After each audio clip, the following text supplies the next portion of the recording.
You can't say no. And it's costing you more than you know. You've heard it your whole life. You're so helpful. You're always there for everyone. I don't know what we'd do without you, and every single time you smiled and said yes. Yes to the extra shift. Yes to the favor you didn't have time for. Yes to the person who always takes and never gives back. But behind that yes, there was a version of you quietly screaming no. Psychology has a name for what's happening to you, and it is not kindness, it is not generosity. It is a survival mechanism that was built in you, probably without your consent, and it is running your life. Think of most people like a door with a lock. They open for the right people, they stay shut for the wrong ones. The lock isn't rudeness, it's discernment. But your door has no lock. It never learned to have one. Every time someone knocked, with a request, a crisis, a need, a demand, you opened not because you wanted to, but because something deep inside you believed that if you didn't, something terrible would happen. They'd be angry, they'd leave, they'd stop loving you. Psychologists call this fawn response, and it is one of the 4 trauma responses sitting right alongside fight, flight, and freeze. It's what happens when a person learns early in life that their safety depends on keeping others happy. This isn't a character flaw.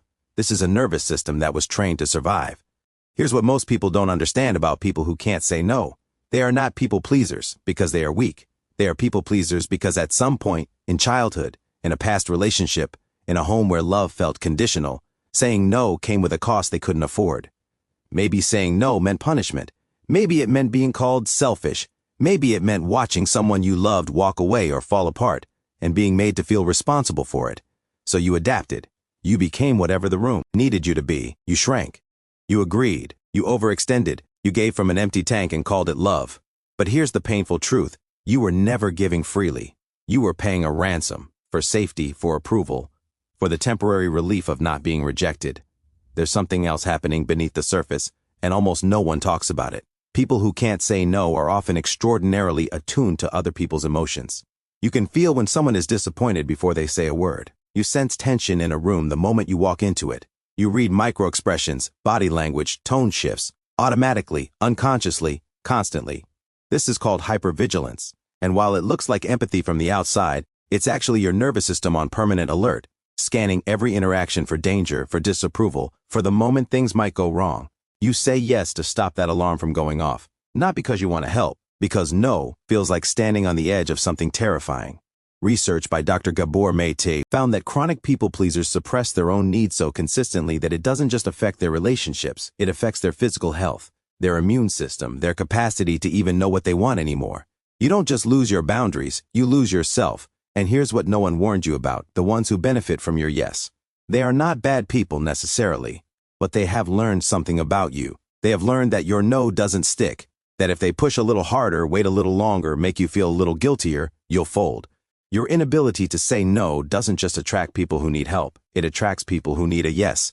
People who have learned to outsource their discomfort onto someone who will absorb it without complaint. They don't see your generosity, they see availability.